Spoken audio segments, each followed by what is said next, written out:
your event is also called Celestia, which is the universe and more and beyond. The secret to understanding the universe and your city is the same, and I'll tell you what it is. Throughout history, there has been no greater adventure than that represented by man's quest for knowledge of his world. The first line in the book that Isaac Asimov wrote.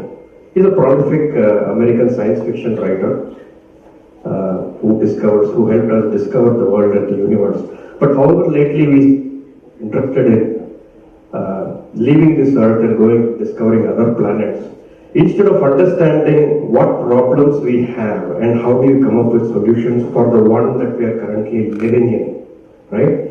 And the principles are the same, whether it is exploring the unknown space or the mundane challenges you face on earth every day outside this hall, they are the same. And the secret is knowledge.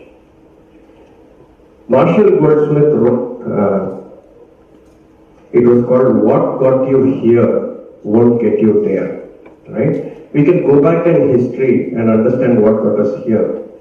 But taking the advantage of all of that knowledge and charting a growth forward in how we push the boundaries of possibilities and help us sustain if on this planet as we know it, that is very important.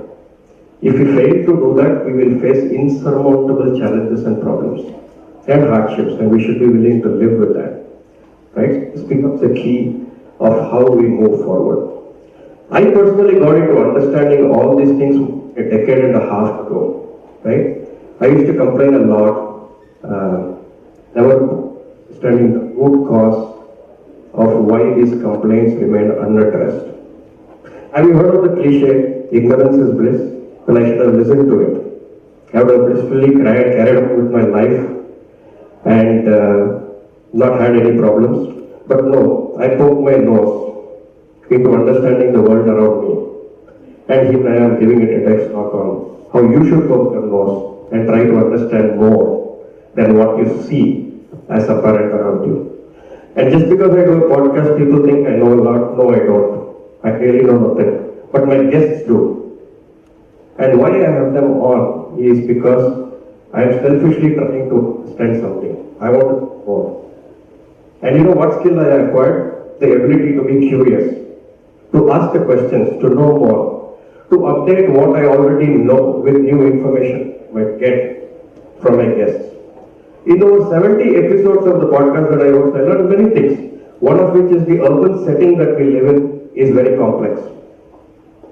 Think about this. As per a UN report, 7 out of every 10 people will live in cities by 2050. That's a lot. And cities are organic things. It's made up of you and me.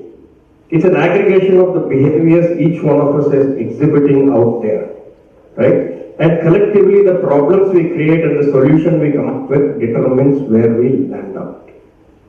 We've made many mistakes. We continue to make a lot of mistakes. Every time we approach a fork in the road, we take a call and we move on. It may or may not be a mistake, right? It's like when my Facebook prompt asked, what's on your mind, Earthling, and we faithfully type in mistakes. It seems to be that common for us. But we do this because humans are inherently selfish. We do what is good for us individually, or at best our immediate family.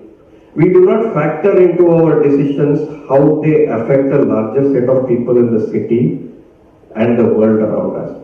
That information is complex and it is difficult for you to get. Think, for example, when you buy a motor vehicle, your decision is made on what advertising, how it is being sold to you, and what your friends have bought and what your peer pressure is. However, the true cost of ownership of that vehicle, which is a cost over lifetime not just to you, but others in the city, the environment, the health, is not even considered in your decision. This is because predominantly that information is not available to you generally, easily, and it is not given appealingly as an advertisement on TV or social media.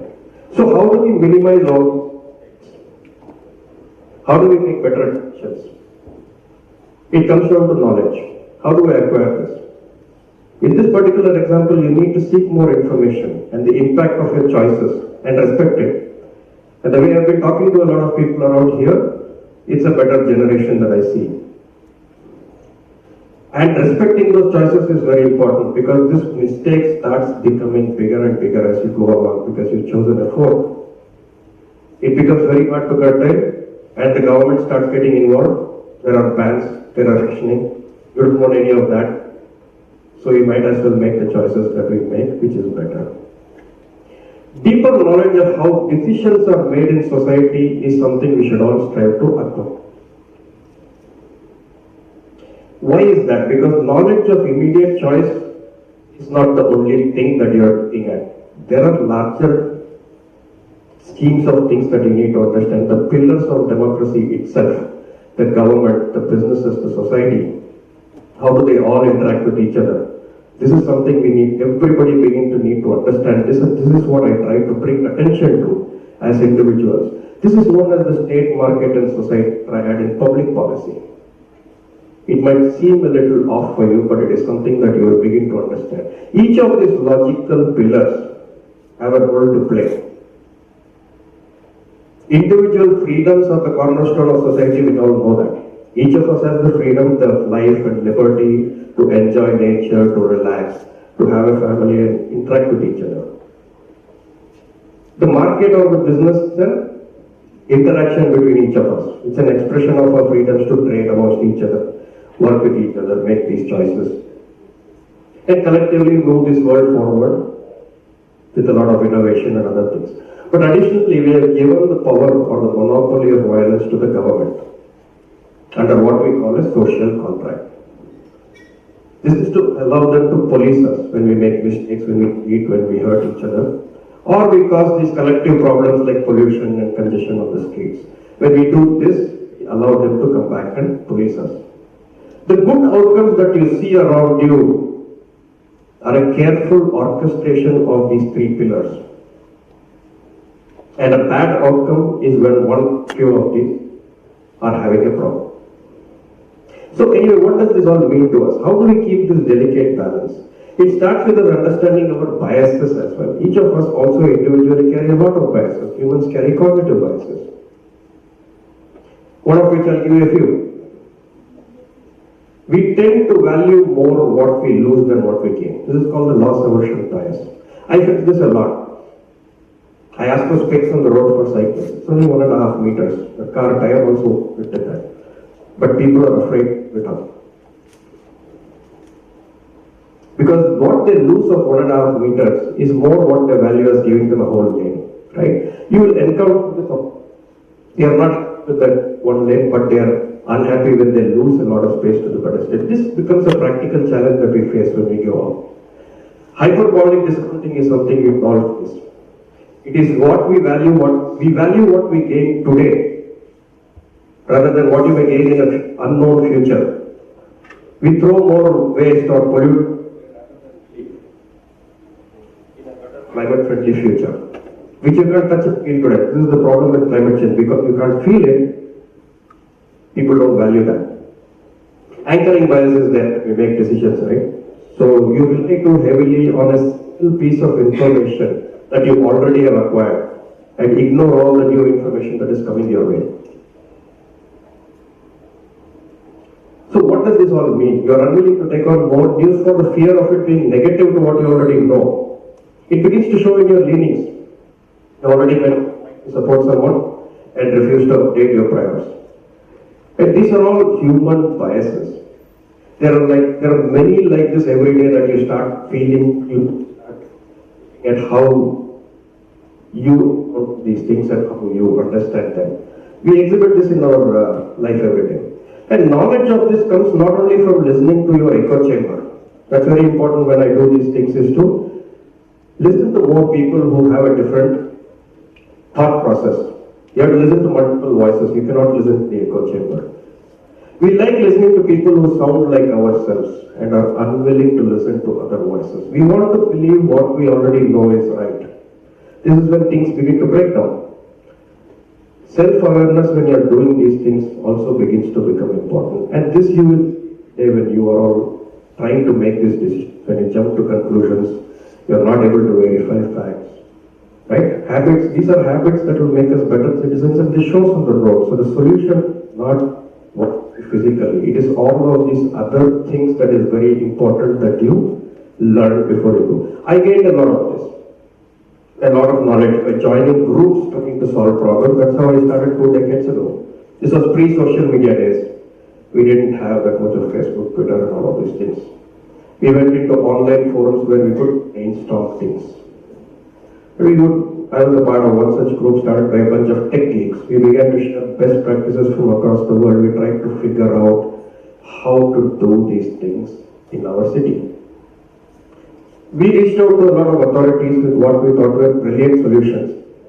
Surprised they actually liked it and they listened. Right? Some of us are part of popularizing what is now bus day. We ran for about 10 years and the Bengaluru Corporation used that to promote the bus. And a lot of the IT crowd lapped it up. They loved it. They took the bus. It's now quite popular. You will hear more of it these days. The suburban rail that is being built in our corner of the world, we struggled for 12 years. It was a campaign. I was also part of one of the longest community-led events in Bengaluru called the Cycle Day. Some of you might have heard about it, some of you might not. Ran for 8 years, 500 community partners, to promote the benefits of cycling in your neighborhood. So you see, poking my nose led to a lot of things, and volunteering was one of them. You learn a lot when you do this, when you organize events, when you do all these things, you learn a lot. But you know, information is just facts. Before you poke your nose and you want to do something, or want to solve the next problem in the city, find out more about what you want to solve. Information by itself doesn't make you knowledgeable unless you ask questions. Why is this a problem? Who is causing it? How is this being caused? What are the factors seen and unseen that are causing this?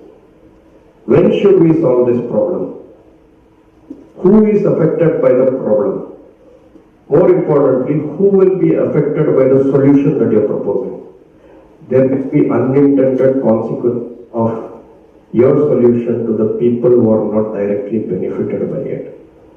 This process isn't simple, but it is important you ask these questions when you get into solving problems. Here's an example. We all know that the fossil fuel motor vehicles are bad for the environment. But the first thing we all aspire for when you get out of college and when we begin to earn is to get a big vehicle. We want to move faster, we want to buy bigger vehicles. How do we change this? It's about the thing I told you. Understand more about what this might cost, not just to you. And it's also important to understand how do I then do the other thing that is not this. What are the choices you have? Is it safe to walk? Is it safe to sleep? Do we have a choice of using public transport to the place where we want to go to? If all these are not there, the system has failed you in providing choice. It's called choice poverty. But before you blame them and go after them, try to make these choices and see how hard they are. And then go back and say, I am living in a place where I don't have the right choices, it is not convenient, I need this so we can all change for the better. And once we begin using these things, we can look at the failure, we can go back to the business or the government and see how we can make these choices work for us. This is the way in which you approach solving problems and changing yourself as well. And all of these fall under what we call wicked problems. It's different from the magnetic small problems that you face. Wicked problems are complex and can't be solved in a binary way. We can make progress on wicked problems by creating solutions. So when you get on a fork in a road, you make certain choices and you go in a certain direction. And they lead to certain other things that you can solve. Most problems in society that involve people and governance are wicked problems. They don't have a direct solution that can solve it 100%. It will move you in a certain way that might be beneficial, and you need to take those choices based on the benefits they offer over the cost they may impose. Sometimes if we don't pay attention in putting the planning effort required to make these choices, we end up doing more harm than good. So think at a system level, right? Systems thinking is something that is generally now coming into popularity. Think about the system. Ask the questions, seek the answers, and then participate in solving it. Just the effort of participating teaches us a lot. This effort of participation and learning will make information turn into knowledge. So regardless of how much you participate, get into it. Poke your nose. And the knowledge is the understanding, awareness or skill that comes from both education and experience put together. Sometimes getting into action is the best way to learn. Volunteering is a great option, you guys are doing that. Find something that interests you, look up who is doing something about it, join them and volunteer. Experience teaches you to look for this, and then slowly you will learn more. So, the celestial frontier or the challenge outside your door. Curiosity and questioning, along with the understanding of all of the things I just spoke about, including human system thinking and all of this, is the secret to unlocking a better future. It is hard work. Each of us need to be more evolved than we are in how we think about problems and jumping to solutions which are fairly straightforward that hits you in the face but has consequences. So let me leave you with this. Go ahead and learn more. Poke your nose. You will be hurt by it. You may not know what you are doing, but you will learn, and that learning is the thing that helps you understand, are we going in the right direction on a wicked problem or not. Whether it solves the problem 100% or not, are you going in the right direction? How much of harm we are causing versus how much of benefits we are getting. That's how you evaluate the choices and move on. Right? Because when two wrongs may not make a right, apparently two rights did make an airplane. Thank you very much.